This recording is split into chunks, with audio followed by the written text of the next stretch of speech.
Assalamualaikum warahmatullahi wabarakatuh. Anda pernah camping? Di mana Anda camping? Di pegunungan? Di hutan? Serta siapa Anda camping? Dengan keluarga Anda? Dengan teman-teman Anda? Bukankah nikmat rasanya? Ketika Anda camping, apa perbekalan yang Anda bawa?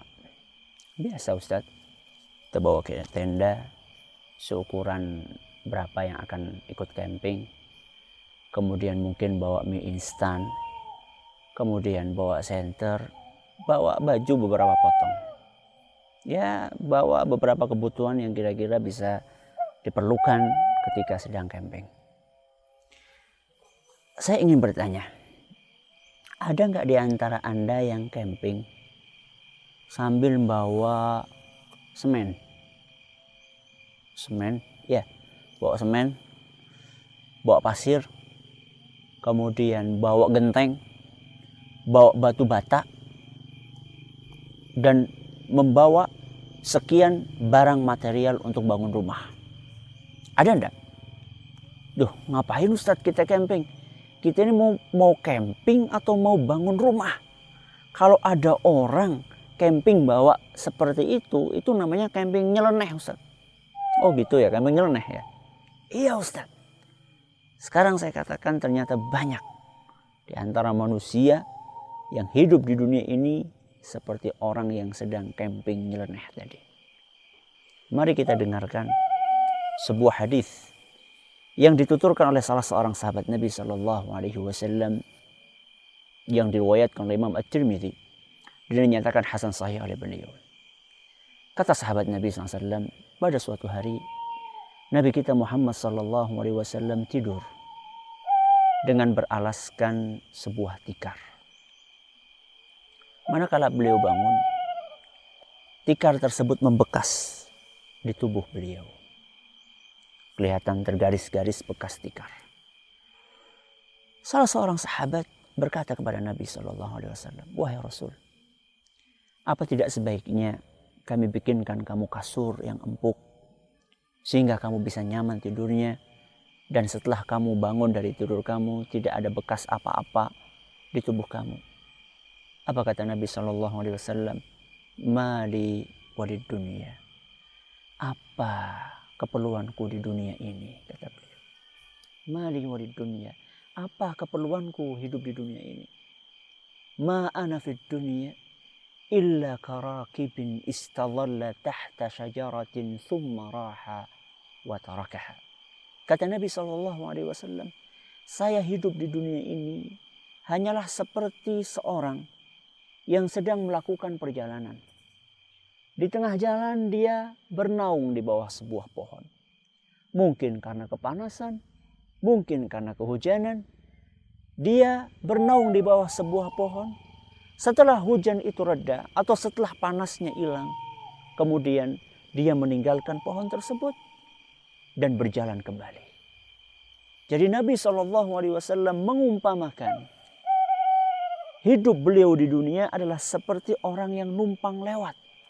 Orang Jawa mengatakan mampir ngombe, hanya sekedar untuk minum saja. Makanya Nabi SAW begitulah cara beliau memandang dunia.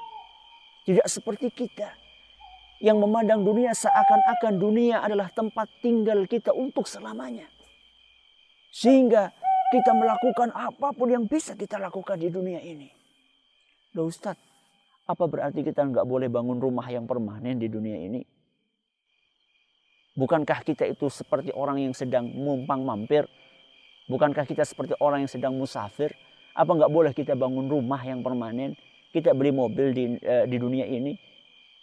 Kemudian kita juga menyiapkan makanan-makanan dan menikmati kenikmatan yang ada di dunia ini. Saya katakan tidak. Allah dalam Al-Quran jelas-jelas mengatakan wabtaghi fima atakallahu daral akhirah. Carilah dengan nikmat yang Allah berikan kepada kalian negeri akhirat. Jadikan target utama kalian adalah akhirat. Wala tansa nasibaka minad dunya. Tapi kamu juga jangan lupa, kamu punya bagian di dunia ini. Jadi kita punya bagian di dunia ini, sesuatu yang halal.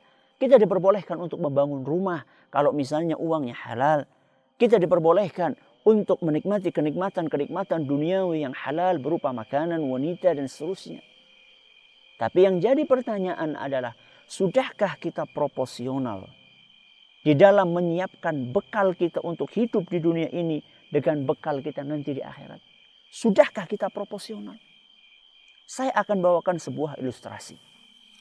Ketika Anda akan bersilaturahim, pergi ke rumah tetangga atau pergi ke rumah saudara Anda di kampung sebelah, hanya berbatas kampung saja.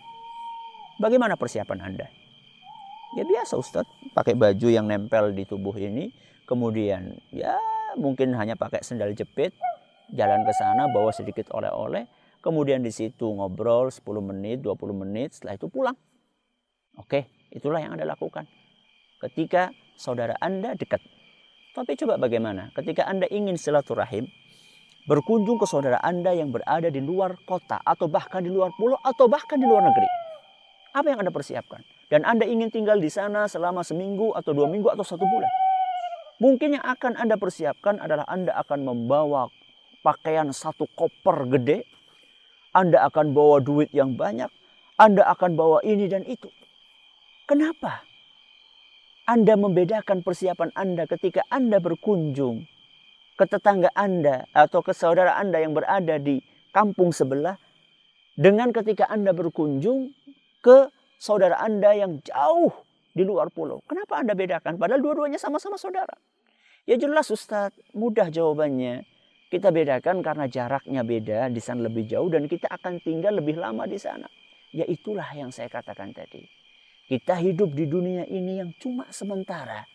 Persiapan kita begitu luar biasa. Bekal yang kita tumpuk bisa untuk 7 turunan. Tapi bekal yang sudah kita siapkan untuk perjalanan yang jauh lebih lama. Dan jaraknya begitu jauh. Seberapa kita bisa mengumpulkan bekal ketika untuk hidup di dunia ini yang cuma 60 tahun. Kita bisa mengumpulkan bekal sampai untuk 7 turunan. Sedangkan bekal kita untuk menghadap kepada Allah Subhanahu wa ta'ala di negeri akhirat nanti. Untuk berapa turunan? Bahkan untuk diri sendiri saja kita nggak cukup kadang-kadang. Kalau Anda pergi ke pasar, Anda membawa duit berapa? 50.000, 100.000? Pernah nggak Anda ke pasar bawa duit 1.000 perak? Pernah. Ya 1.000 perak buat apa Ustadz? Bawa duit 1.000 perak paling buat bayar parkir udah habis. Terus kalau Anda bawa duit 100.000, wah saya bisa beli daging, saya bisa beli sayur, saya bisa beli ini, bisa beli itu, masih sisa pula. Itulah kira-kira. Ketika Anda membawa bekal yang banyak, maka Anda bisa memilih apapun yang Anda inginkan. Ketika nanti kita ke alam akhirat nanti, apa bekal yang sudah kita bawa? Banyak orang pergi ke alam akhirat bekalnya apa? Bekalnya 4 rakaat dalam 1 tahun. Dia sholat cuma di Idul Fitri dan Idul Adha saja. Idul Fitri 2 rakaat, Idul Adha 2 rakaat. Berarti modal dia selama 1 tahun cuma 4 rakaat. Inilah modal dia. Dapat apa?